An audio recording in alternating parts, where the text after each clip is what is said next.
Second P U ಆದಮೇಲೆ ನಾನಿಲ್ಲಿ engineering ಹೋಗ್ಬೇಕಾ, ಮೆಡಿಸನ್ ಓದಬೇಕಾ, ಬಿಸ್ನೆಸ್ ಮಾಡಬೇಕಾ ಅಂತ ಕನ್ಫ್ಯೂಷನ್ ಬರುತ್ತೆ. ಅಪ್ಪ ಅಮ್ಮ ಇಲ್ಲಿಗೆ ಹೋಗು ಅಂತಾರೆ, ಫ್ರೆಂಡ್ಸ ಇಲ್ಲ ಕಣೋ GRE ಬರೀ GMAT ಬರೀ ಫಾರಿನ್ಗೆ ಹೋಗೋಣ ಅಂತ ಅವ್ರೇನೋ ಕನ್ಫ್ಯೂಸ್ ಮಾಡ್ತಿರ್ತಾರೆ. ಈ ಕನ್ಫ್ಯೂಷನ್ ನಿಮಗೆಲ್ಲ ಬರುತ್ತೆ. What you should do, there is something, ಇದು ಜಾಪನೀಸ್ ಫಿಲಾಸಫಿಯಲ್ಲಿ ಹೇಳ್ತಾರೆ ಈಕಿ ಗೈ ಅಂತ. ನೀವು ಕೇಳಬೇಕಾಗಿರೋ ಮೊದಲನೇ ಪ್ರಶ್ನೆ, ನೀವಿರ್ಬೋದು ಅಥವಾ ನಿಮ್ಮ ಮಕ್ಕಳು ಕೇಳಿ, ನಿನಗೆ ಸ್ವಾಭಾವಿಕವಾಗಿ ಯಾವುದಲ್ಲಿ ಇಂಟ್ರೆಸ್ಟ್ ಇದೆ? ಸ್ವಾಭಾವಿಕವಾಗಿ ಅಂದರೆ ಇದನ್ನು ನಾನು ದಿನಕ್ಕೆ 20 ಗಂಟೆ ಮಾಡಿದ್ರೆ ನನಗೆ ಬೋರ್ ಆಗಲ್ಲ ಅನ್ನೋ ವಿಷಯ ಯಾವುದು? ಸರ್ ನನಗೆ ಹಾಡೋದು ಇಷ್ಟ sir. Okay, first question, what do you like? Second question, can you be an expert in it?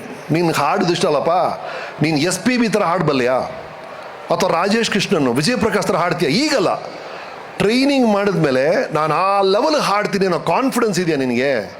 ಆ ಯಾವ ಕ್ಷೇತ್ರ ಇದ್ರೂ ಸರಿ, ನಿಮ್ಗೆ ಏನೇ ಆಸಕ್ತಿ ಇದ್ರೂ ಸರಿ, ಅದರಲ್ಲಿ ಎಕ್ಸ್ಪರ್ಟ್ ಆಗ್ಬಿಡ್ಬೇಕು. ನೀವು ಎಕ್ಸ್ಪರ್ಟ್, ಸೂಪರ್ ದಾದಾ ಆಗಬೇಕು. ಆ ಲೆವೆಲ್ಗೆ ಕಾನ್ಫಿಡೆನ್ಸ್ ಇರಬೇಕು. ಎರಡನೇ ವಿಷಯ. ಮೂರನೇ ವಿಷಯ, ಆ ಫೀಲ್ಡಿಂದ ಆದಾಯ ಇದೆಯಾ?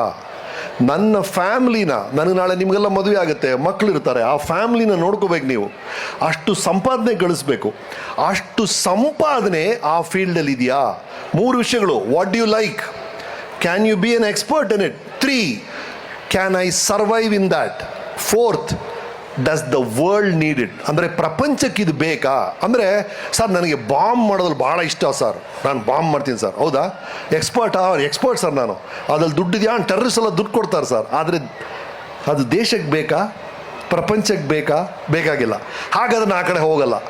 ಅಷ್ಟೇ. ಈ 4 ವಿಷಯಗಳ ಬಗ್ಗೆ ಸ್ಟೂಡೆಂಟ್ಸ್ ಕಾನ್ಸಂಟ್ರೇಟ್ ಮಾಡಿದ್ರೆ ಅವ್ರ ಕೆರಿಯರ್ ಅಮೋಘವಾಗಿರುತ್ತೆ. Please concentrate on this. ಈ 4 ವಿಷಯಗಳು ಸೇರಿ ಎಲ್ಲಿ ಬರುತ್ತೋ ಅಲ್ಲಿ ನೀವು ಹೋದರೆ, ಈಗ ಸಚಿನ್ ತೆಂಡೂಲ್ಕರ್ಗೆ ಕ್ರಿಕೆಟ್ ಇಷ್ಟ, ಅದರಲ್ಲಿ ಅವನು ಎಕ್ಸ್ಪರ್ಟು, ಅದರಲ್ಲಿ ದುಡ್ಡು ಸಿಗುತ್ತೆ, ಪ್ರಪಂಚಕ್ಕೆ ಕ್ರಿಕೆಟ್ ಬೇಕು, ಹಾಗಾಗಿ ಅವನು ಶೈನ್ ಆದ. ಹಾಗಾಗಿ choose something among these 4 questions, that will be the success secret. Okay?